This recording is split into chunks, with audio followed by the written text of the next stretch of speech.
Praise the lord. హల్లెలూయా. ఒక సంవత్సరం ప్రణాళికతో అనుదిన బైబిల్ పఠనం. ఈరోజు 17 జూన్ 2025. ఈ సంవత్సరంలో 168వ రోజు. ఈరోజు కొరకు ఏర్పాటు చేయబడిన బైబిల్ వాక్య భాగాలు: పాత నిబంధన నెహెమియా పుస్తకము 4, 5, 6 అధ్యాయాలు మరియు కొత్త నిబంధన అపోస్తలుల కార్యములు 2వ అధ్యాయము 14వ వచనం నుంచి 47వ వచనం వరకు. మొదటిగా నెహెమియా 4వ అధ్యాయం. మేము గోడ కట్టుచున్న సమాచారము విని సన్బల్లటు మిగులకు కోపగించి రౌద్రుడై యూదులను ఎగతాళి చేసి షోమ్రోను దండువారి ఎదుటను తన స్నేహితుల ఎదుటను ఇట్లనెను: దుర్బలులైన ఈ యూదులు ఏమి చేయుదురు? తమంతట తామే ఈ పని ముగిందురా? బలులర్పించి బలపరుచుకొందురా? ఒక దినమందే ముగింతురా? కాల్చబడిన చెత్తను, కుప్పలుగా పడిన రాళ్లను మరలా బలమైనవిగా చేయుదురా? మరియు అమ్మోనీయుడైన టోబియా అతని వద్దను ఉండి వారు కట్టిన దాని పైకి ఒక నక్క ఎగిరినట్టయిన వారి రాతి గోడ పడిపోవుననెను. మా దేవా, ఆలకించుము. మేము తిరస్కారం నొందిన వారము. వారి నింద వారి తలల మీదకి వచ్చినట్లు చేసి వారు చెరపట్టబడిన వారై వారు నివసించు దేశంలోనే వారిని దోపునకు అప్పగించుము. వారు కట్టువారిని బట్టి నీకు కోపం పుట్టించి ఉండిరి గనుక వారి దోషమును పరిహరింపకము. నీ ఎదుట వారి పాపమును తుడిచివేయకము. అయినను పని చేయుటకు జనులకు మనస్సు కలిగి ఉండెను గనుక మేము గోడను కట్టుచుంటిమి. అది సగము ఎత్తు కట్టబడి ఉండెను. సన్బల్లటును, టోబియాయును, అరబీయులను, అమ్మోనీయులను, అష్టోదీయులను యెరూషలేము యొక్క గోడలు కట్టబడిననియు బీటలన్నీయు కప్పబడిననియు వినినప్పుడు మిగిల కోపపడి యెరూషలేము మీదకి యుద్ధమునకు వచ్చి పని ఆటంకపరచవలనని వారందరూ కట్టుకట్టి మమ్మను కలతపరచగా మేము మా దేవునికి ప్రార్థన చేసి వారి భయము చేత రాత్రింబగళ్ళు కావలి ఉంచితిమి. అప్పుడు యూదా వారు బరువులు మోయే వారి బలం తగ్గిపోయాను. ఉన్న చెత్త విస్తారము గోడ కట్టలేమని చెప్పగా మా విరోధులను వారు తెలుసుకొనకుండాను చూడకుండాను మనము వారి మధ్యకు చొరబడి వారిని చంపి పని ఆటంకపరచుదమనిరి. మా శత్రువుల యొద్ద నివాసులై ఉన్న యూదులు వచ్చి నలుదిక్కుల నుండి మీరు మా సహాయమునకు రావాలనని మాటిమాటికి మాతో చెప్పగా అందునిమిత్తము గోడ వెనుకనున్న దిగువ స్థలములోను పైనున్న స్థలములలోను జనులను వారి వారి కుటుంబముల ప్రకారముగా వారి కత్తులతోనూ వారి ఈటెలతోనూ వారి విండ్లతోనూ నిలిపితిని. అంతటా నేను లేచి చూచి ప్రధానులతోనూ అధికారులతోనూ జనులతోనూ వారికి మీరు భయపడకుడి, మహాగణుడును భయంకరుడునగు యెహోవాను జ్ఞాపకం చేసుకుని మీ సహోదరుల పక్షముగాను మీ కుమారుల పక్షముగాను మీ కుమార్తెల పక్షముగాను మీ భార్యల పక్షముగాను మీ నివాసము మీకుండునట్లు యుద్ధం చేయుడి అంటిని. వారి యోచన మాకు తెలియబడిననియు దేవుడు దానిని వ్యర్థము చేసిననియు మా శత్రువుల సమాచారము వినగా మాలో ప్రతివాడును తన పనికి గోడ దగ్గరికి వచ్చాను. అయితే అప్పటి నుండి నా పని వారిలో సగము మంది పని చేయుచు వచ్చిరి. సగం మంది ఈటెలను, బల్లెములను, విండ్లను, కవచములను ధరించిన వారై వచ్చిరి. అధికారులు యూదులలో ఆయా ఇంటి వారి వెనుక నిలిచిరి. గోడ కట్టువారును, బరువులు మోయేవారును, బరువులు ఎత్తువారును ఒక్కొక్కరు ఒక చేతితో పనిచేసి ఒక చేతితో ఆయుధం పట్టుకుని ఉండరి. మరియు కట్టువారిలో ఒక్కొక్కడు తన కత్తిని నడుమునకు బిగించుకుని గోడ కట్టుచూ వచ్చాను. బాకా ఊదువాడు నా యొద్ద నిలిచాను. అప్పుడు నేను ప్రధానులతోనూ అధికారులతోనూ మిగిలిన వారితోనూ ఇట్లాంటిని పని మిక్కిలి గొప్పది. మనము గోడ మీద ఒకరొకరికి చాలా ఎడమగా ఉన్నాము గనుక ఏ స్థలంలో మీకు బాకానాదం వినబడునో అక్కడికి మా దగ్గరకు రండి. మన దేవుడు మన పక్షముగా యుద్ధం చేయను. ఆ ప్రకారము మేము పని అందు ప్రయాసపడితిమి. సగం మంది ఉదయం మొదలుకొని నక్షత్రములు అగ్గుపడు వరకు ఈటెలు పట్టుకొనిరి. మరియు ఆ కాలమందు నేను జనులతో ప్రతివాడు తన పనివానితో కూడా యెరూషలేములో బస చేయవలెను. అప్పుడు వారు రాత్రి మాకు కాపుగా నుందురు, పగలు పని చేయుదురనియు చెప్పితిని. ఈలాగున నేను గాని నా బంధువులు గాని నా పనివారు గాని నా వెంబడి ఉన్న పారావారు గాని ఉదుకుకొనుటకు తప్ప మరి దేనికిని మా వస్త్రములను తీసివేయలేదు. నెహెమియా 5వ అధ్యాయము. తమ సహోదరులైన యూదుల మీద జనులను వారి భార్యలను కఠినమైన ఫిర్యాదు చేసిరి. ఏదనగా కొందరు, మేమును మా కుమారులను మా కుమార్తెలను అనేకులము, అందుచేత మేము తిని బ్రతుకుటకు ధాన్యం మీ వద్ద తీసుకుందుమనిరి. మరికొందరు, క్షామమున్నందున మా భూములను ద్రాక్ష తోటలను మా ఇండ్లను కుదువ పెట్టితిమి గనుక మీ వద్ద ధాన్యం తీసుకుందుమనిరి. మరికొందరు, రాజుగారికి పన్ను చెల్లించుటకై మా భుజముల మీదను మా ద్రాక్ష తోటల మీదను మేము అప్పు చేసితిమి. మా ప్రాణము మా సహోదరుల ప్రాణము వంటిది కాదా? మా పిల్లలు వారి పిల్లలను పోలిన వారు కారా? మా కుమారులను మా కుమార్తెలను దాసులగుటకై అప్పగింపవలసి వచ్చాను. ఇప్పటికి మా కుమార్తెలలో కొందరు దాసత్వంలో ఉన్నారు. మా భూములను మా ద్రాక్ష తోటలను అన్యుల వశమున ఉండగా వారిని విడిపించుటకు మాకు శక్తి చాలకున్నదని చెప్పగా, వారి ఫిర్యాదును ఈ మాటలను నేను వినినప్పుడు మిగిలి కోపపడుతుంది. అంతట నాలో నేనే యోచన చేసి ప్రధానులను అధికారులను గద్దించి, మీరు మీ సహోదరుల యొద్ద వడ్డీ పుచ్చుకొనుచున్నారని చెప్పి వారిని ఆటంకపరచుటకై మహాసమాజమును సమకూర్చి, అన్యులకు అమ్మబడిన మా సహోదరులైన యూదులను మా శక్తి కొలది మేము విడిపించితిమి. మీరు మీ సహోదరులను నమ్ముదురా? వారు మనకు అమ్మబడవచ్చునా అని వారితో చెప్పగా, వారు ఏమీ చెప్పలేక ఊరుకుండిరి. మరియు నేను, మీరు చేయనది మంచిది కాదు. మన శత్రువులైన అన్యుల నిందను బట్టి మన దేవునికి భయపడి మీరు ప్రవర్తింపకూడదా? నేనును నా బంధువులను నా దాసులను కూడా అలాగుననే వారికి సొమ్మును ధాన్యమును అప్పుగా ఇచ్చితిమి. ఆ అప్పు పుచ్చుకొనకుందుము. ఈ దినములోనే వారి యొద్ద మీరు అపహరించిన భూములను, ద్రాక్ష తోటలను, ఒలీవ తోటలను, వారి ఇండ్లను, వారికి అప్పుగా ఇచ్చిన సొమ్ములోను, ధాన్యంలోను, ద్రాక్షరసములోను, నూనెలోను 100వ భాగమును వారికి మరలా అప్పగించుడని నేను మిమ్మల్ని బతిమాలుచున్నాను అంటిని. అందుకు వారు, నీవు చెప్పిన ప్రకారమే ఇవన్నీ ఇచ్చివేసి వారి యొద్ద ఏమీ కోరమనిరి. అంతట నేను యాజకులను పిలిచి ఈ వాగ్దాన ప్రకారం జరిగించుటకు వారి చేత ప్రమాణం చేయించితిని. మరియు నేను నా ఒడిని దులిపి, ఈ ప్రకారమే దేవుడు ఈ వాగ్దానము నెరవేర్చని ప్రతి వానిని తన ఇంటిలో ఉండకయు తన పని ముగింపకయు నుండునట్లు దులిపివేయను. ఇటీవలే వాడు దులిపివేయబడి ఏమీ లేనివాడిగా చేయబడును గాకని చెప్పగా, సమాజకులందరూ అలాగూ కలుగును గాక అని చెప్పి యెహోవాను స్తుతించిరి. జనులందరూ ఈ మాట చొప్పుననే జరిగించిరి. మరియు నేను యూదా దేశంలో వారికి అధికారిగా నిర్ణయింపబడిన కాలం మొదలుకొని, అనగా అర్తహషస్త రాజు ఏలుబడి యందు 20వ సంవత్సరం మొదలుకొని 32వ సంవత్సరం వరకు 12 సంవత్సరముల అధికారికి రావాల్సిన సొమ్మును నేను కానీ నా బంధువులు కానీ తీసుకోనలేదు. అయితే నాకు ముందుగా నుండి నా అధికారులు జనుల యొద్ద నుండి ఆహారమును, ద్రాక్షరసమును, 40 తులముల వెండిని తీసుకొనొచ్చి వచ్చిరి. వారి పనివారు సహా జనుల మీద భారం మోపుచూ వచ్చిరి. అయితే దేవుని భయం చేత నేను అలాగూ చేయలేదు. ఇదియుగాక నేను ఈ గోడ పని చేయగా నా పనివారును ఆ పని చేయుచూ వచ్చిరి. భూమి సంపాదించుకున్న వారము కాము. నా భోజనపు బల యొద్ద మా చుట్టూనున్న అన్యజనుల నుండి వచ్చిన వారు గాక యూదులను అధికారులను 150 మంది కూర్చుని ఉండిరి.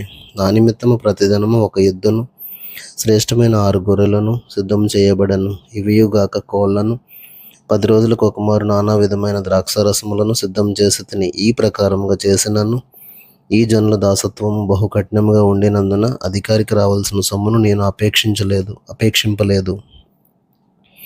నా దేవా, ఈ జనులను నేను చేసిన సకలమైన ఉపకారములను బట్టి నాకు మేలు కలుగునట్లుగా నన్ను దృష్టించుము.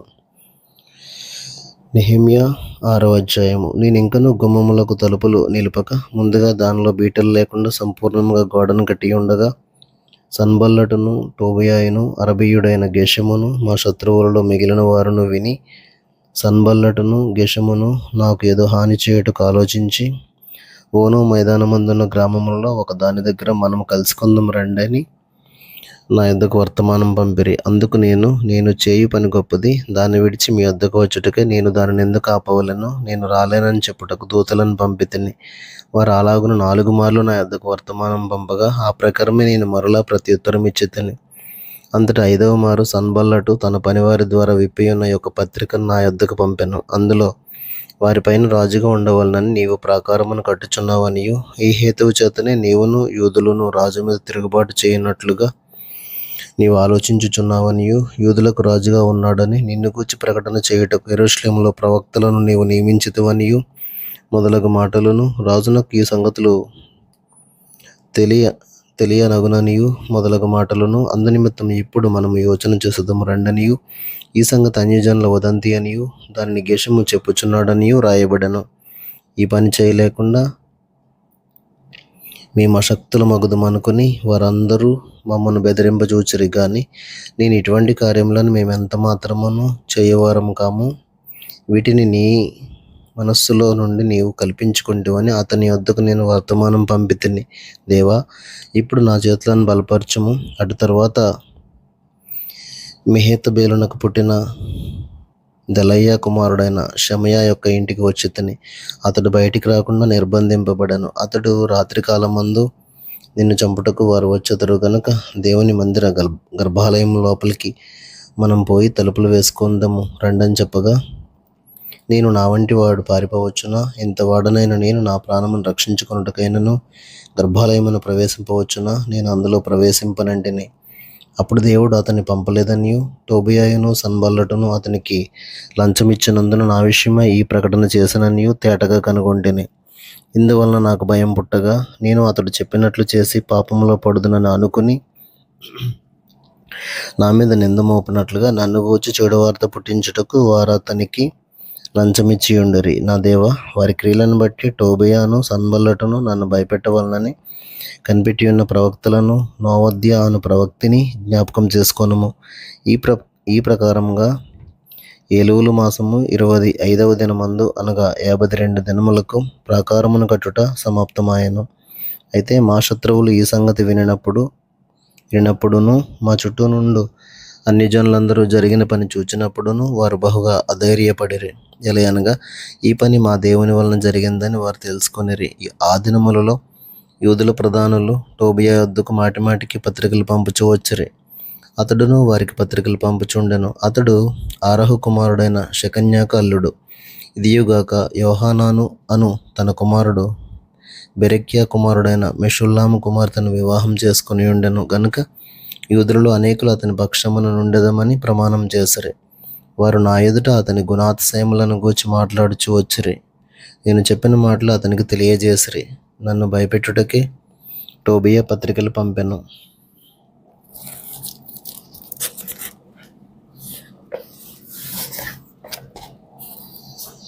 క్రొత్త నిబంధన అపోస్తలుల కార్యములు 2వ అధ్యాయము 14 నుండి 47 వరకు. అయితే పేతురు ఆ 11తో కూడా లేచి నిలిచి బిగ్గరగా వారితో ఇట్లనెను, యూదయ మనుష్యులారా, యెరూషలేములో కాపురమున్న సమస్త జనులారా, ఇది మీకు తెలియగాక. చెవియొగ్గిన మాటలు వినుడి. మీరు ఊహించినట్టు వీరు మత్తులు కారు. ప్రొద్దు పొడిచి జామైన కాలేదు. యోవేలు ప్రవక్త ద్వారా చెప్పబడిన సంగతి ఇదే. ఏమనగా, అంత్యదినములందు నేను మనుషులందరి మీద నా ఆత్మను కుమ్మరించదను. మీ కుమారులను మీ కుమార్తెలను ప్రవచించెదరు. మీ యవ్వనులకు దర్శనములు కలుగును. మీ వృద్ధులు కలలు కందురు. ఆ దినములలో నా దాసుల మీదను నా దాసురాండ్ర మీదను నా ఆత్మను కుమ్మరించదను గనుక వారు ప్రవచించెదరు. పైన ఆకాశమందు మహత్కార్యములను, క్రింద భూమి మీద సూచక క్రియలను, రక్తమును, అగ్నిని, పొగ, ఆవిరిని కలుగజేసేదను. ప్రభువు ప్రత్యక్షమగు ఆ మహాదినము రాకమునుపు సూర్యుడు చీకటిగాను చంద్రుడు రక్తముగాను మారుదురు. అప్పుడు ప్రభువు నామమును బట్టి ప్రార్థన చేయవారందరూ రక్షణ పొందుదురు అని దేవుడు చెప్పుచున్నాడు. ఇజ్రాయేలు వార్లారా, ఈ మాటలు వినుడి. దేవుడు నజరేయుడగు యేసు చేత అద్భుతములను, మహత్కార్యములను, సూచక క్రియలను మీ మధ్యను చేయించి ఆయనను తన వలన మెప్పు పొందిన వానిగా మీకు కనబరచను. ఇది మీరే ఎరుగుదురు. దేవుడు నిశ్చయించిన సంకల్పమును, ఆయన భవిష్యత్ జ్ఞానమును అనుసరించి అప్పగింపబడిన ఈయనను మీరు దుష్టుల చేత సిలువ వేయించి చంపితిరి. మరణము ఆయనను బంధించి ఉండుట అసాధ్యము గనుక దేవుడు మరణ వేదనలు తొలగించి ఆయనను లేపెను.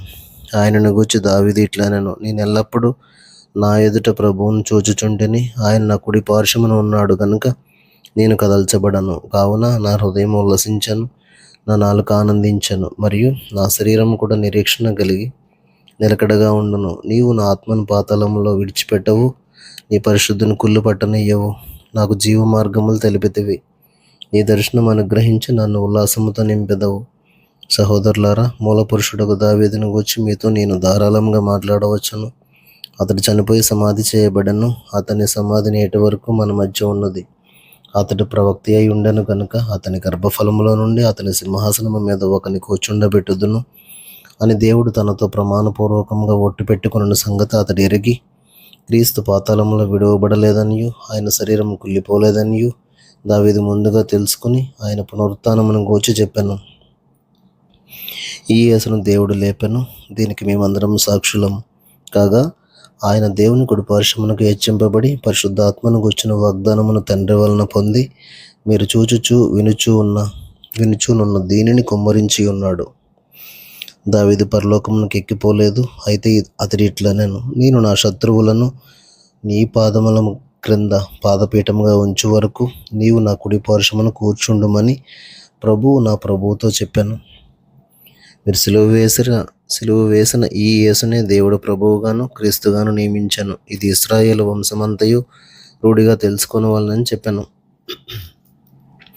వారు ఈ మాట విని హృదయంలో నొచ్చుకుని, సహోదరులారా, మేమేం చేతుమని పేతురును కడమ అపోస్తలులను అడుగగా, పేతురు, మీరు మారుమనసు పొంది పాపక్షమాపణ నిమిత్తం ప్రతివాడు యేసుక్రీస్తు నామమున బాప్తిస్మం పొందుడి, అప్పుడు మీరు పరిశుద్ధాత్మను వరం పొందుదురు. ఈ వాగ్దానము మీకును మీ పిల్లలకును దూరస్తులందరికీ అనగా ప్రభువైన మన దేవుడు తన యొద్దకు పిలిచిన వారికి అందరికీ చెందునని వారితో చెప్పాను. ఇంకనూ అనేక విధములైన మాటలతో సాక్ష్యం ఇచ్చి, మీరు మూర్ఖులకు ఈ తరం వారికి వేరే రక్షణ పొందుడని వారిని హెచ్చరించాను. కాబట్టి అతని వాక్యం అంగీకరించిన వారు బాప్తిస్మం పొందిరి. ఆ దినమందు ఇంచుమించు 3,000 మంది చేర్చబడిరి. వీరు అపోస్తలుల బోధయందును సహవాసమందును రొట్టె విరుచుట యందును ప్రార్థన చేయుట యందును ఎడతెగక ఉండేరి. అప్పుడు ప్రతివానికి భయం కలిగెను, మరియు అనేక మహత్కార్యములను సూచక క్రియలను అపోస్తలుల ద్వారా జరిగెను. విశ్వసించిన వారందరూ ఏకముగా కూడి తమకు కలిగినదంతయు సమిష్టిగా ఉంచుకొనిరి. ఇదియుగాక వారు తమ చరస్థిరాస్తులను అమ్మి అందరికీ వారి వారి అక్కర కొలది పంచిపెట్టారు. మరియు వారు ఏక మనస్కులై ప్రతిదినము దేవాలయంలో తప్పక కూడుకొనుచు ఇంటింట రొట్టె విరుచుచు దేవుని స్తుతించుచు ప్రజలందరి వలన దయ పొందిన వారై ఆనందముతోనూ నిష్కపటమైన హృదయముతోనూ ఆహారం పుచ్చుకొనుచుండిరి. మరియు ప్రభువు రక్షణ పొందుచున్న వారిని అనుదినము వారితో చేర్చుచుండెను. దేవుడు తన పరిశుద్ధ వాక్యమును మన వినికిడిలో దీవించునుగాక. ఆమెన్.